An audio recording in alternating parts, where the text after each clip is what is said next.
baca Qul huwallahu ahad, Allahus samad, lam yalid wa lam yulad wa lam yakul lahu kufuwan ahad. Semuanya hafal. Hafal enggak Qul hu? Hafal. Karena sunnah ba'diyah selalu Qul hu. Rakaat pertama Qul hu, rakaat kedua Qul hu lagi. Hafal, mudah, enak. Hayya 'alal falah.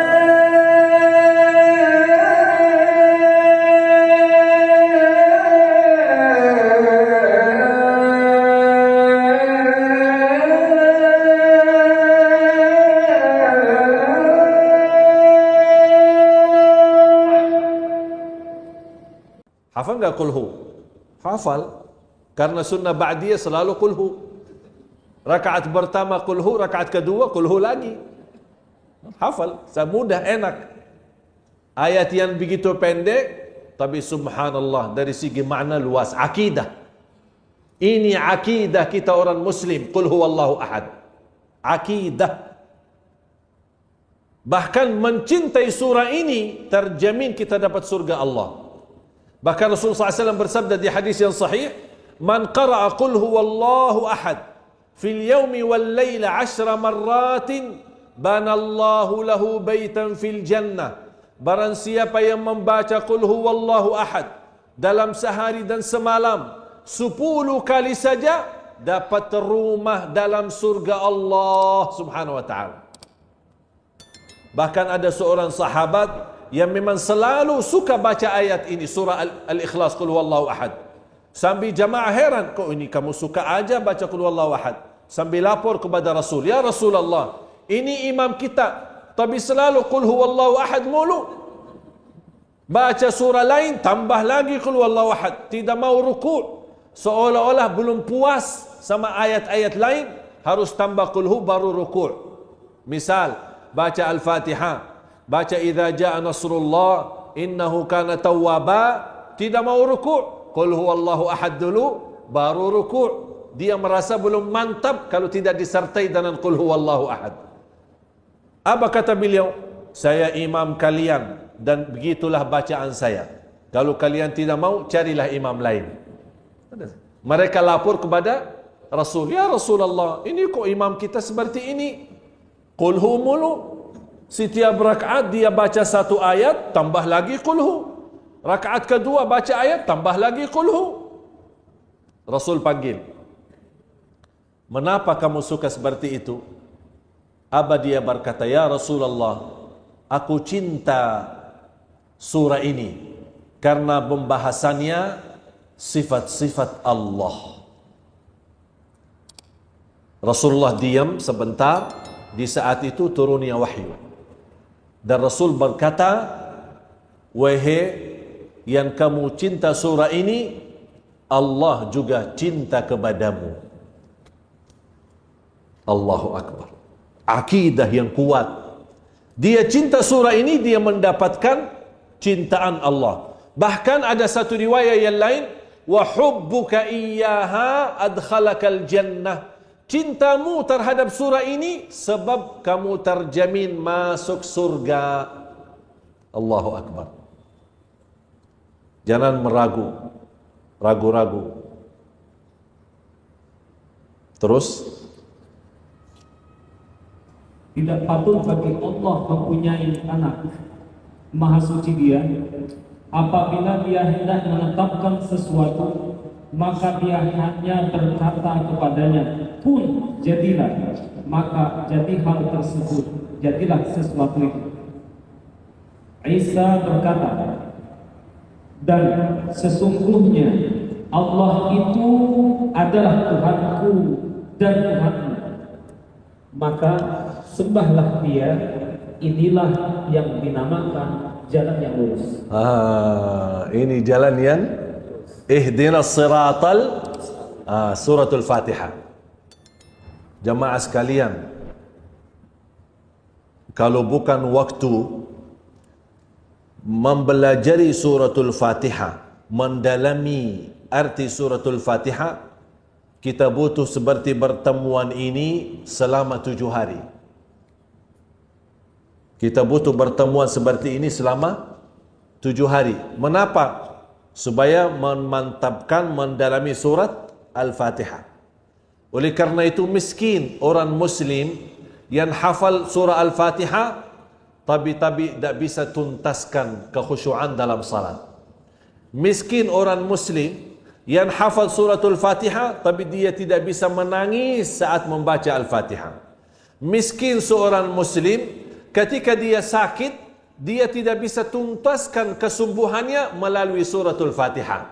Miskin orang Muslim yang dia sudah hafal suratul Fatihah tapi tidak bisa membawa keberkahan yang begitu dahsyat dari suratul Fatihah. Karena mohon maaf, walaupun kita hafal suratul Fatihah, belum mampu menartikan maknanya, menhayati isinya. Padahal suratul Fatihah itu Ummul Quran. Bahkan dibandingkan Al-Fatihah, hanya Al-Fatihah sendiri persimbangannya sama dengan seluruh isi Al-Quran. Kata ulama, apapun isi Al-Quran sumbernya dari suratul Fatihah. Yang bisa fahami suratul Fatihah bakal mampu memahami isi kandungan Al-Quran 30 juz. Yang tidak mampu memahami Al-Fatihah susah untuk memahami isi kandungan Al-Quran. Terus maka berselisihlah golongan-golongan yang ada di antara mereka. Siapa mereka? Yahudi dan Allah gambarkan. Ini sekarang terjadi kan? Berpecah. Kalau mereka berpecah, Allah sudah gambarkan. Mohon maaf, ulang lagi. Maka berselisihlah golongan-golongan yang ada di kalangan mereka, Yahudi dan Nasrani. Terus orang Islam Ikut-ikutan. disebutkan enggak Islam? Disebutkan enggak Islam? Berarti Islam tidak ikut campur kan? Tapi kenapa sekarang umat Islam pecah belah? Masalah Natal aja masih meragukan.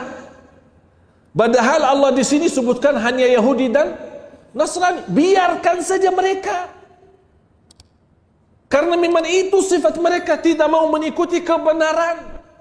Mengapa kok orang Islam yang ikut campur? Subhanallah, memang pesan-pesan Al-Quran luar biasa. Tapi mana orang Muslim yang sejati, yang memang bersedia membukakan hati sama Al-Quran ini? Tak ada satupun yang kita harapkan dari petunjuk dan hajat urusan dunia maupun akhirat, pasti sudah ada solusinya di dalam Al-Quran. Jamaah sekalian, mudah-mudahan bisa anda fahami.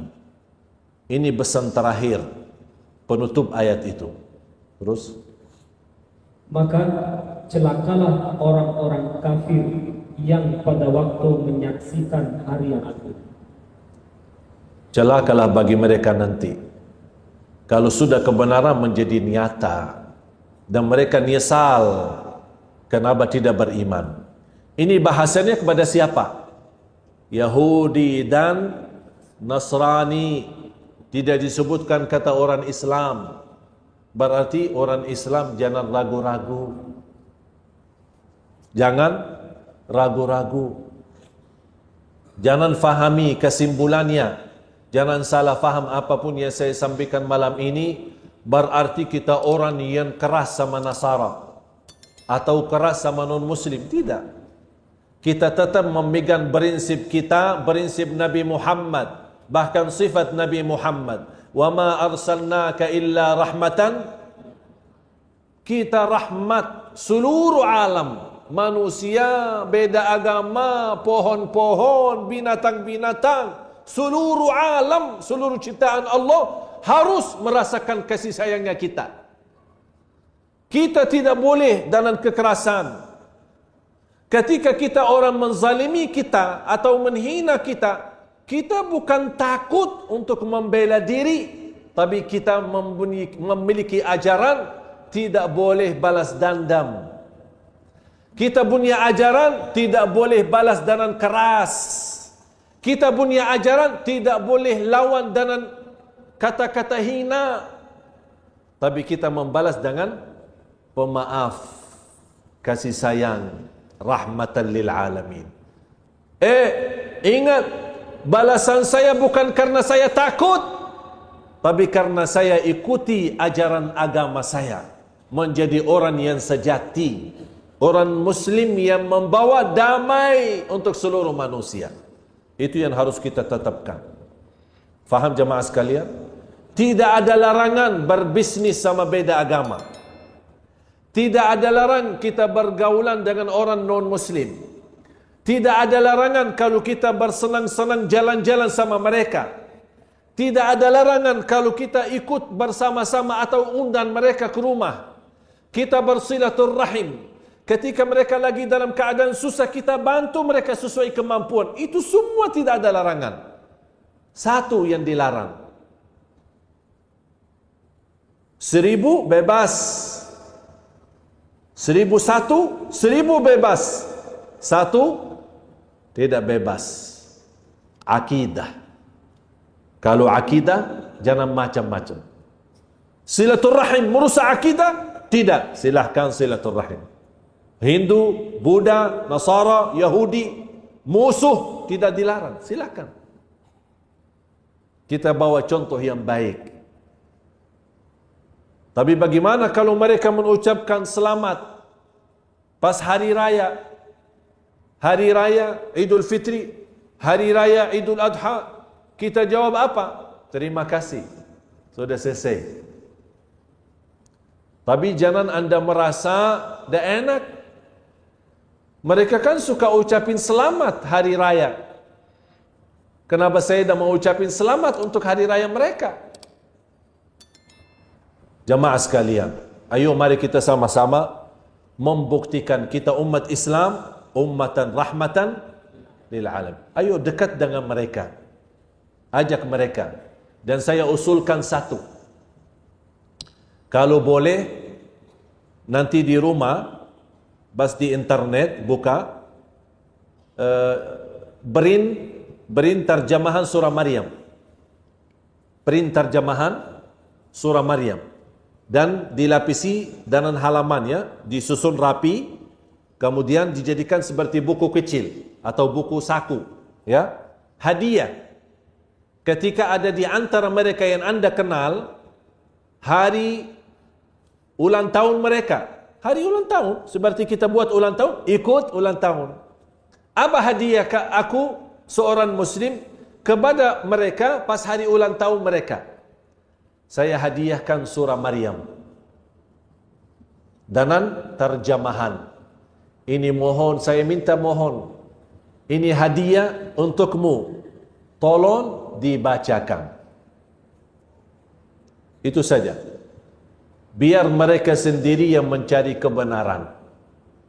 Dan sampaikan kalau ada pesan surat di atas terjemahan surah Maryam, ada sebuah surat yang kita tulis, kami orang muslim cinta Siti Maryam, cinta Nabi Isa.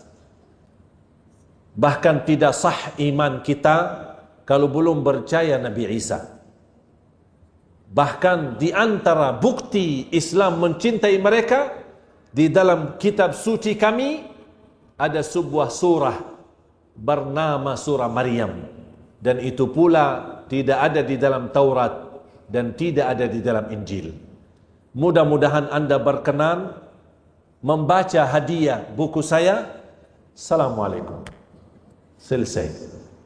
Menjadi pendakwah, tapi dalam bahasa, mohon maaf, tidak punya ilmu, silahkan hadiahkan buku. Kita tidak tahu kapan turunnya hidayah untuk kawan kita, untuk teman kita. Punya kenalan orang barat, dan orang barat punya kelebihan suka baca. Silahkan email, kalau anda punya email mereka, hadiahkan surah Maryam dalam terjemahan. Tapi jangan anda berkata, ini dari kitab suci kami, tapi ini sebuah hadiah. Kalau dia baca, saya yakin yang suka baca dan teliti pasti bakal kirim email lagi atau mencari kita. Ini maaf, bukunya sangat bagus. Tak mungkin ada orang berkata Al-Quran tidak bagus. Tak bisa. Semua yang baca Al-Quran, Muslim maupun non-Muslim, pasti sepakat Al-Quran itu isinya baik dan sempurna. Ini menjadi tugas kita. Faham?